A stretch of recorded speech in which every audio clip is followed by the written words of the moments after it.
Kuncinya adalah sinergi. Sinergi antara semuanya, semua punya visi yang sama, mendukung, bergerak ke arah yang sama. Kalau sinergitas ini kita bisa bangun, kerjasama ini kita bisa bangun, masalah-masalah di daerah bisa terpecahkan, ada solusinya. Ini bisa mempercepat tujuan kita ke arah itu.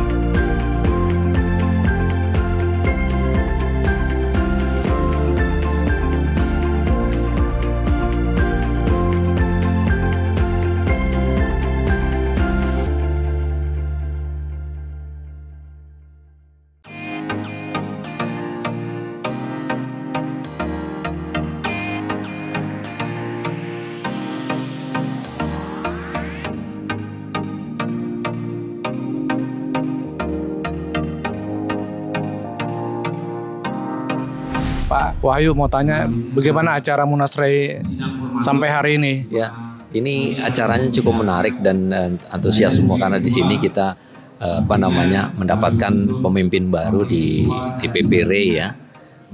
Walaupun di periode ini memang tidak ada pemilihan melalui voting karena ada cuma calon tunggal ya, yaitu pasangan Pak Djoko Suranto dan Pak Raymond Afandi. Tapi menarik dengan kita lihat bahwa visi misi yang ditetapkan oleh Pak Djoko itu ya memang sesuai dengan aspirasi dari anggota-anggota Rei. Ya kita berharap kepemimpinan ini bisa melanjutkan sukses yang telah diraih oleh kepemimpinan di Pak Toto Lusida serta Sekjen Pak Harigani. Jadi kita berharap Rei semakin bisa maju, bisa menghadapi tantangan-tantangan yang muncul di masa mendatang ya. Dan saya lihat juga dari sisi pengalaman maupun rekam jejak dari Pak Djoko Suranto itu cukup baik atau sangat bagus untuk menjadi bekal tumbuhnya Rei di masa mendatang. Apakah perlu nih gayanya Pak Jokowi turun ke semua seluruh Indonesia supaya tahu? Pastinya kepemimpinan Rei itu sangat membutuhkan peran aktif dari ketua dan sekjen maupun jajaran kepengurusannya untuk bisa merangkul dan menyelami lebih dalam mengenai permasalahan yang ada di daerah.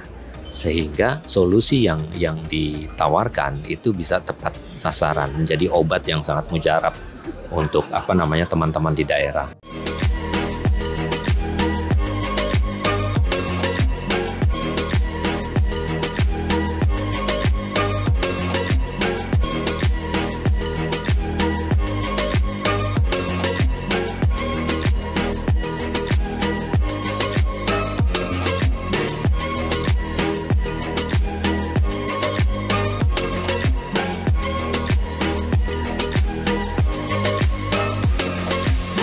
Kalau Pak Djoko bisa merangkul semua seluruh Indonesia Rei, terus bersama-sama menemukan pola yang bagus, ini akan memberikan dampak yang luar biasa nih ke depan nih Pak ya. Betul. Tadi Pak Djoko juga sampaikan kan kuncinya adalah sinergi antara semuanya ya. Semua jadi satu, memang tidak ada kubu-kubu gitu kan. Semua punya visi yang sama, mendukung bergerak ke arah yang sama. Dengan demikian, target ataupun harapan yang diinginkan Presiden pada saat kemarin pembukaan ya, Rei itu salah satu sektor yang mendukung atau yang menjadi backbone dari pertumbuhan ekonomi nasional. Kalau sinergitas ini kita bisa bangun, kerjasama ini kita bisa bangun, masalah-masalah di daerah bisa terpecahkan, ada solusinya. Ini bisa mempercepat tujuan kita ke arah itu. Kita tahu pemerintah sudah cukup berjuang lah untuk memajukan properti Indonesia. Tapi saya ada dengar apa nggak sebaiknya ada balik ke seperti zaman dulu ya, ada Menteri Perumahan gitu ya, supaya benar-benar fokus gitu ya Pak ya.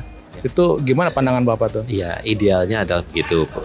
Kalau dilihat bahwa properti itu menjadi salah satu sektor yang sangat strategis untuk mendorong pertumbuhan ekonomi nasional, ya jelas harus menjadi prioritas atau ya diperhatikan secara khusus gitu ya. Iya. kita tidak bukan berarti infrastruktur tidak penting. Infrastruktur sebetulnya awal dari itu ya. Tapi setelah itu perlu ada dipikirkan terutama untuk pengembangan rumah rakyat ini juga untuk membantu menyelesaikan masalah backlog tadi yang semakin besar ya. Ya, semoga kepemimpinan baru bisa lebih maju. Mudah-mudahan semua nih anggota RAI seluruh Indonesia, saya waktu kemarin ketemu yang dari Kalimantan, terus juga yang dari beberapa tempat, mereka bilang perlu dukungan nih dari ketum yang baru supaya lebih kuat lagi dorong ke pemerintah supaya kita-kita nih yang di daerah ini disupport gitu. Kita semua optimis kok dengan kepemimpinan baru ini bisa membawa RAI ke arah yang lebih baik ya, bisa melanjutkan pendahulunya Pak Toto itu. Ya, kita ucapkan terima kasih ya Pak Toto sudah berjuang per pemerintah di tengah Covid, di dalam perjuangan banyak masalah Pak Toto banyak berjuang ya. Luar biasa di tengah banyaknya tantangan-tantangan ya. Oke, terima kasih Pak Wahyu. Maju terus properti Indonesia.